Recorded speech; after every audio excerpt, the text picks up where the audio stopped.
Hello and welcome friends, मैं हूं आकाश और आप देख रहे हो लर्न एग्जाम सीखते हो English through Hindi. Welcome to one more episode of 30 days to powerful English vocabulary. ये एक स्पेशल लॉकडाउन वोकैबुलरी सीरीज है जहां पर मैं रोज आपके लिए एक नया इंग्लिश वर्ड लेके आता हूं और उसे एक्चुअल यानी कि रियल कॉन्वर्सेशन में कैसे यूज करना है वो भी सिखाता हूं।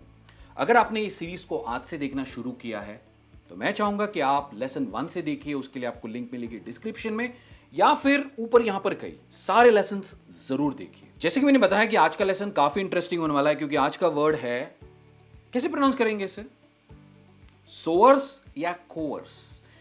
एक चीज आप हमेशा ध्यान रखिए, जब भी वर्ड्स है ना सी से शुरू होते हैं ना, इनकी जनरली जो प्रोनाउंसिएशन होती है ना वो के से ही होती है। कॉफ, कोल्ड हमेशा क से ही आएगी। ये है cores, cores. One more time, cores. Cores एक वर्ब है। इसके अलग अलग फॉर्म समझने के पहले इसका मतलब समझते हैं। To force somebody to do something against their will.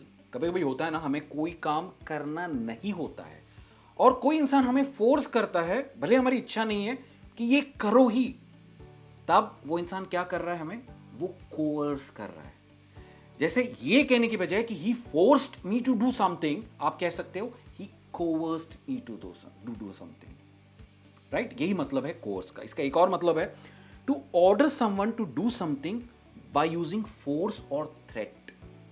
ये थोड़ा सा एक्सट्रीम है। कभी कभी किसी इंसान के ऊपर आपको फोर्स लगाना पड़ता है या उसे धमकाना पड़ता है। राइट, तो अगर आपको किसी ने धमकाया, लाइक ही थ्रेटन मी, तो आप कह सकते हो ही कोवर्स्ड मी। राइट, यही इसका मतलब है। मतलब कोई भी काम किसी से करवाना फोर्स के साथ या प्रेशर के साथ या धमका कर, यही इस वर्ड का मतलब है। तो चलिए अभी इस वर्ड के अलग अलग फॉर्म्स हम देखते हैं। जैसे कि एक वर्ब है तो डेफिनेटली इसका पास्ट होगा और पास्ट पार्टिसिपल होगा जो है कोवर्स्ड, कोवर्स्ड। एक चीज यहां पर ध्यान रखना बहुत जरूरी है, ये वर्ड एंड होता है ईडी में। राइट, और इसकी जो प्रोनाउंसिएशन है ये एंड होगी टी में। ये क्यों होगी ना, इसके लिए मैंने एक बहुत डिटेल्ड वीडियो बनाया था।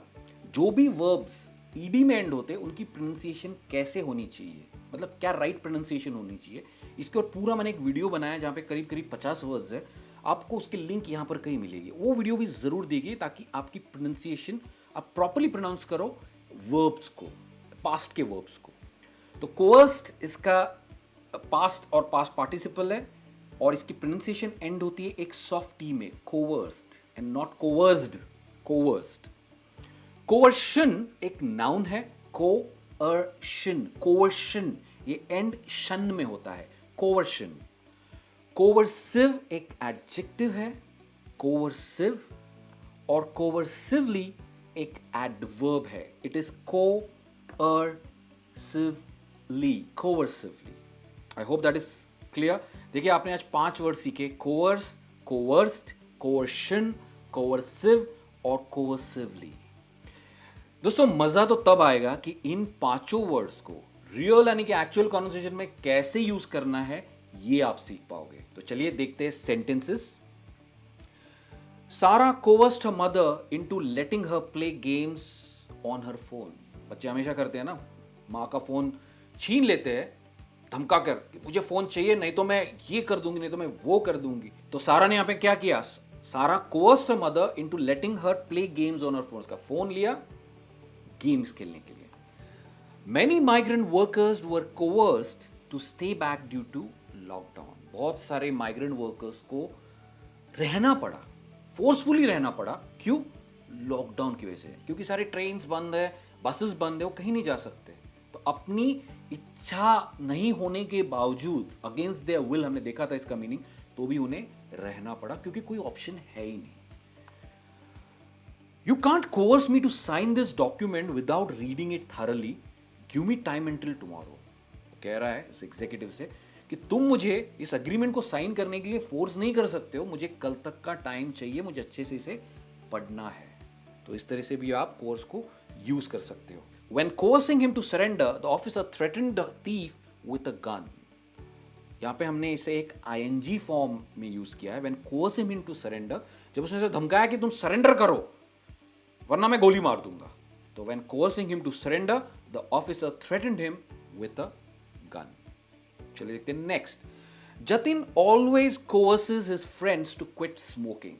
जतिन लड़का है जो स्मोक नहीं करता है वो, और हमेशा अपने फ्रेंड्स को धमकाता रहता है कि तुम भी भाई स्मोकिंग छोड़ दो, तो मैं तुम लोग से मिलना बंद कर दूंगा, तुम लोग के नजदीक खड़ा रह के मैं बात नहीं कर सकता, क्योंकि मैं पैसिव स्मोकर नहीं बनना चाहता. पैसिव स्मोकर का क्या मतलब होता है? अगर कोई इंसान जो मैं स्मोक कर रहा हूँ और मेरे आसपास जो खड़े हैं अगर उन्हें वो भी धुआं इनहेल करते हैं तो उन्हें आप पैसिव स्मोकर कहते हो, राइट? तो वो पैसिव स्मोकर नहीं बनना चाहता. And Jatin always coerces his friends to quit smoking. तो पैसिव स्मोकिंग आज आपने एक और नया वर्ड भी सीखा है. He claimed the police had used coercion, threats and promises to illegally obtain the statement. मतलब ही क्या कि पुलिस ने डरा धमका कर इलीगल तरीके से उससे स्टेटमेंट लिखवाया. ये उसने कोर्ट में कहा जज के सामने. तो यहां पे यूज हुआ है as a noun. Sometimes banks have to use coercive powers to deal with defaulters. इसका क्या मतलब है? जैसे देखिए अगर किसी की एक EMI बाउंस हो गई, ठीक है, 2 EMI ठीक है, तीसरी जब EMI आती है तो बैंक क्या करती है? कलेक्शन एजेंसी को देती है. और कलेक्शन एजेंसीज क्या करती है? डरा धमका कर जो पैसा बाकी है उसे वसूल करना शुरू करती है.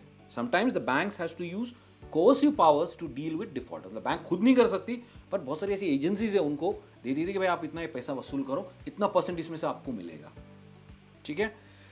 In a democracy governments can not be coercive and suppress freedom of speech.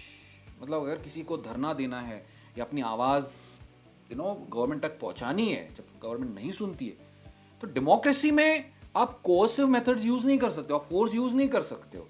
आप लोगों को उनके विल के बिना, राइट, आप उनको रोक नहीं सकते हो. तो हर डेमोक्रेसी में ये हक होना चाहिए, फ्रीडम ऑफ स्पीच का हक होना चाहिए. पर आजकल इनफैक्ट इवन न्यूज चैनल्स पे फ्रीडम ऑफ स्पीच को लेकर ही बहुत सारी बहस हो रही है. लोग इसका काफी हद तक गलत फायदा भी उठा रहे हैं. चलिए देखते हैं next sentence. Surprised by the bowling pace, the batsman decided to coercively defend his wicket. यहां पर एज एन एडवर्ब यूज हुआ है. मतलब एक्चुअली हुआ क्या है? वो बॉलर का पेस, जो स्पीड से उसने बॉल डाला, वो इतना फास्ट था कि बैट्समैन एकदम डर कर उसने अपने आप को डिफेंड कर लिया. आपने देखा वो डक कर लेते बॉल को, उसका मतलब ही कोर्सिवली डिफेंडेड हिज विकेट. डर कर उससे वो सरप्राइज हो गया एकदम से, बॉल आया कहां से ये बाउंसर, तो ही कोर्सिवली डिफेंडेड हिज विकेट. देखिए कितने इंटरेस्टिंग सेंटेंसेस है. मतलब आप अगर एक वर्ड को लेकर अलग अलग वर्ड के फॉर्म्स यूज करोगे तो आपकी कॉन्वर्सेशन इंटरेस्टिंग हो जाएगी और आप सेंटेंस भी काफी मजेदार और इंटरेस्टिंग बना पाओगे. यही मजा होता है वोकैबुलरी सीखने का. Do you think talking to me coercively you can convince me to do that? मतलब क्या तुम ऐसा डरा धमका कर मुझे कन्विंस कर सकते हो? यही सेंटेंस का मतलब है. शायद एम्प्लॉई है जो बॉस से बात कर रही है, बॉस ने कुछ कहा कि ये तुम्हें करना ही होगा, नहीं तो मैं ये कर दूंगा. तो लड़की कह रही है कि do you think talking to me coercively you can convince me to do that? मतलब क्या डरा धमका कर तुम मुझसे करवा सकते हो? अब बारी है आपकी. हमेशा की तरह, has anyone coerced you to do something? मतलब क्या आपको किसी ने कभी फोर्स किया है आपकी विल, मतलब आपकी इच्छा के विरुद्ध कोई काम करने के लिए? अगर किया है तो मुझे कमेंट्स में लिखकर जरूर बताइए. मैं आपसे कल मिलूंगा एक और नए वर्ड के साथ. तब तक keep learning English, keep practising English and take care. जब भी किसी पास्ट टेंस का वर्ब हमें बनाना है तो हम जनरली क्या करते हैं? उसके आगे ईडी लगा देते हैं. मतलब बेस फॉर्म का वर्ब के आगे ईडी लगा दो तो हो गया पास्ट टेंस वर्ब, जैसे वॉक्ड, टॉक्ड. पर ऐसे वर्ब्स की प्रोनाउंसिएशन में अक्सर गलती होती है. मतलब उसे ऐड करके ही हम प्रोनाउंस करते हैं, जो कि गलत है. पास्ट टेंस के वर्ब्स 3 अलग अलग प्रोनाउंसिएशंस लेते हैं और आज हम यही सीखेंगे. तो चलिए करते हैं लेसन की शुरुआत. Pronunciation of ED endings. तो यहां पे कुछ वर्ब्स हैं और यहां पर कुछ वर्ब्स है. अगर आप नोट करो तो इन वर्ड्स की एंड में टी लगा हुआ है. जैसे एक्सेप्ट, अप्रिशिएट. अभी आप कहोगे अप्रिशिएट के एंड में तो ई है, पर इसकी जो साउंड है ना वो टी पर आके खत्म हो जाती है. आप ई प्रोनाउंस ही नहीं कर रहे हो. अप्रिशिएट ट पे खत्म होता है. Similarly cheat,